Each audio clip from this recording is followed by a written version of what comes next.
जी हम बात कर रहे हैं गुना संसदीय क्षेत्र की। गुना शहर में है चर्चा चौराहे पर न्यूज स्टेट का खास प्रोग्राम चर्चा चौराहे पर आमजन की राय लेते हैं कि आने वाले लोकसभा चुनाव में सांसद कैसा होगा, क्या रहा है जी। आने वाले समय में लोकसभा चुनाव है, आपकी क्या मंशा है, कैसा हमारा सांसद हो। ज्योतिरादित्य सिंधिया हैं जो क्षेत्र में विकास करेंगे और उनकी पूरी उम्मीद है कि यहाँ से भी जीत जाएंगे। लेकिन अब एक ही पार्टी में जो मौजूदा सांसद है केपी यादव और केंद्रीय मंत्री ज्योतिरादित्य सिंधिया, तो क्या संभावना लगती है कि इसको भारतीय जनता पार्टी उम्मीदवार बनाएगी। पूर्ण उम्मीद है कि ज्योतिरादित्य सिंधिया के लिए ही बनाएगी पार्टी के कहते उम्मीदवार गुना संसदीय क्षेत्र से। जी आप क्या कहना चाहेंगे। जी यहाँ से हमारे यहाँ पे इस संसदीय सीट पर आजीवन माननीय महाराज साहब सिंधिया जी का वो रहा है वर्चस्व। इस पिछली बार केपी यादव जी सांसद बने थे, मगर जो वास्तविक स्थिति है, जो लोकसभा क्षेत्र में जो विकास होना चाहिए था उस स्तर का, वो स्तर का विकास हमारे इस क्षेत्र में नहीं है। गुना में आप देखिए मेडिकल कॉलेज नहीं है। गुना में शिक्षा के क्षेत्र में आप देखिए बच्चों को एजुकेशन के लिए इंदौर और कोटा जाना पड़ता है।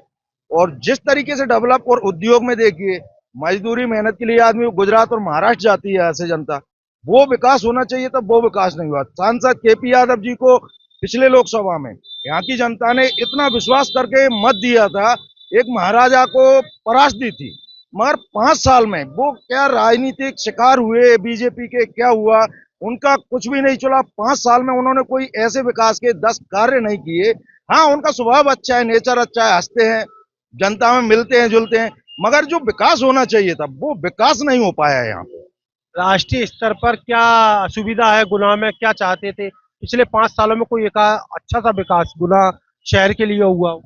हम गुना में माननीय केपी यादव जी से हमको उम्मीद और विश्वास था कि एक मेडिकल कॉलेज लाएंगे, रिंग रोड है, शिक्षा के लिए यूनिवर्सिटी का अभी जो हुआ है, और कोई ऐसा इंफ्रास्ट्रक्चर नहीं है यहाँ पे, उद्योग नहीं है। एक हमारे गुना से 9-10 किलोमीटर पहले केएस ऑयल मिल करके फैक्ट्री थी, ये एशिया की गिनी चुनी फैक्ट्रियों में आती थी, वो भी आज बंद पड़ी हुई है। यदि आज उसको चालू करवा देते तो यहाँ के हजारों युवा बेरोजगार हैं, उनको रोजगार मिलता, मगर इन चीजों में काम नहीं हुआ है यहाँ पे।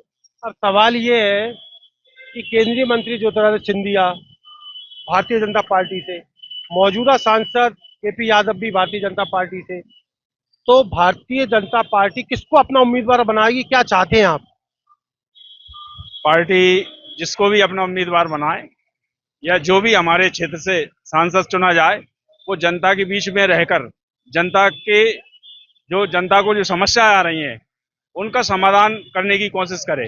हमारे क्षेत्र में जो भ्रष्टाचार जिस चरम सीमा पे है, शासन लोगों को रोजगार तो नहीं दे पा रहा, लेकिन अपना जो व्यक्ति अपना काम करना चाहते हैं तो भ्रष्टाचार इतना आड़े आता है, कर्मचारी अधिकारी इतने तानाशाह हो गए हैं, और जो हमारा जनता का केवल एक शुभचिंतक होता है वो होता है हमारा नेता। ना तो विधायक की चल पा रही, ना सांसद की चल पा रही, और कर्मचारी अधिकारी इतना भ्रष्टाचार मचा रखा है, किसी के बाप की नहीं सुन रहे हो। क्या मानते हो आप, क्या कमी है। सांसद विधायक को महीने में तहसील में, एसडीएम कार्यालय में, कलेक्ट्रेट में और जनपद में सब जगह जाकर उन्हें जनता की महीने में 2 महीने में जाकर जनता की समस्याओं को सुनना चाहिए कि जे अधिकारी कर्मचारी उनका काम क्यों नहीं कर रहे। इस तरह की समस्याओं का समाधान जनता में रहकर, बीच में रहकर उनकी जनता के प्रति उन्हें वफादार और उनके प्रति जवाबदेही होना चाहिए। चुनाव आने वाले हैं दादा, लोकसभा, सिंधिया जी का गढ़ रहा है, सिंधिया जी 4 बार रहे और अभी मौजूदा सांसद केपी यादव जी है, तो आने वाले समय में आपका सांसद कैसा होगा, कैसा आप अपना मत चुनेंगे, कैसा सांसद चुनेंगे विकास। देखो साहब, हम तो जानते हैं यार, गरीब लोग होंगे और सब लोग मतलब जो चाहते, हम तो पीछे ही एक दरखास्त 1 महीना लेके फिर करते हैं, तो कोई नहीं सुने, ना कलेक्टर सुने और ना एसपी सुनो, वो रिपोर्ट डाल देगा दूसरों आदमी, भाई और सहयोग वोट दे देंगे, केस को अच्छो केस लगा दो भाई। मैं तो ईमानदारी बात कह रहा हूँ कि उसको केस लगा दे, वो बेचारा जेल भुगतेगा, कोई सुनवाई नहीं है। सांसद केपी यादव को आप कितने बार ये जनता के बीच में आए पिछले 5 सालों में। 5 साल में ये कई भी नहीं आए यहाँ, तो भाई ये कई भी नहीं आए, ना बिन देखा क्षेत्र, वो तो कोने देखते हैं, बड़े आदमी को देखे आप शरीर से नहीं। मैं तो ईमानदारी बात कह रहा हूँ। वे कोई नहीं, माधवराव सिंधिया के आगे कर देंगे तो वो एक बार बहुत सुन ही लेगा।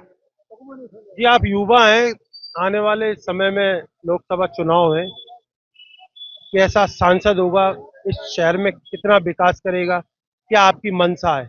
मेरी मंशा ये है कि जो भी सांसद आए इस क्षेत्र में चुन करके, कोई जनता चुनाव करेगी, मैं अकेला चुनाव करूंगा नहीं, लेकिन जो भी चुन कर आए, इन युवाओं का ध्यान रखते हुए उन्हें रोजगार की व्यवस्था पूर्णतः ध्यान रखे। और ये सेंट्रल गवर्नमेंट का चुनाव है, तो सेंटर ने कितनी विज्ञप्तियां निकाली, कितनी नियुक्तियां करी, कितनी नहीं करी, इन सबको देख करके वो सांसद चुनाव लड़े। और चुनाव लड़ करके जब जीत कर जाए तो हम लोगों का इस संसदीय क्षेत्र का क्वेश्चन ये उठाए कि हमें रोजगार मिले यहाँ। पिछले 5 सालों से क्या रिपोर्ट कार्ड? कोई रिपोर्ट नहीं आई, नील बटे सन्नाटा। अब सिंधिया जी से आस है, अगर सिंधिया जी चुन करके आते हैं तो कृपया हमारी क्षेत्र की व्यवस्थाएं बनाएं और हमें रोजगार की व्यवस्थाएं जमाएं। केंद्र शासन की योजना का क्या लाभ? कोई लाभ नहीं मिला हमें, कोई लाभ नहीं मिला। वो जिसके जो उज्ज्वला योजना है, बाकी टंकी तो मिल जाती है लेकिन भराई बहुत महंगी पड़ती है। पेट्रोल है बहुत महंगा है, डीजल है, जिससे महंगाई बढ़ी है, घटी कुछ भी नहीं है। तो मैं तो मतलब इस पक्ष में नहीं हूँ। क्या नाम है आपका? अनिल जोगी। लोकसभा चुनाव में सांसद बनने वाले हैं, कौन रहेंगे, कैसे रहेंगे, क्या समस्या है? अब वो तो जो पार्टी जिसको उतारेगी वही बनेगा। बीजेपी की लेर है, मोदी जी जिसको सांसद बनाएंगे वही बनेगा। वोट तो जनता बीजेपी को देख के देगी। अब भारतीय जनता पार्टी में केंद्रीय मंत्री ज्योतिरादित्य सिंधिया जी हैं, मौजूदा सांसद केपी यादव जी हैं, दोनों में से कौन उम्मीदवार आपको अच्छा लगेगा? कोई भी बन जाए, काम तो कोई भी नहीं करता। न सिंधिया जी ने पहले किया, न आप करेंगे, न केपी यादव जी करेंगे। कुछ नहीं है। जब विकास क्या है, गरीब तो आज भी गरीब ही है। और राजनीति यही है भारत की कि गरीब गरीब ही रहे। अगर गरीब के बच्चे पढ़ जाएंगे, शिक्षा की कमी है, तो वो खुद सक्षम हो जाएंगे। इसलिए भारत की राजनीति घटिया है। तो केंद्र शासन की इतनी योजना है, पीएम आवास हो चाहे जनमन योजना हो, कितनी योजना है जो जनता के लिए दे रखी है, खाद्यान्न हो। वो तो एक गरीबों का सर्वे करते हैं कि गरीबी रेखा में गरीब कितने, और अपनी लिस्ट तैयार कर लेते हैं। कुछ नहीं है, कोई सुविधा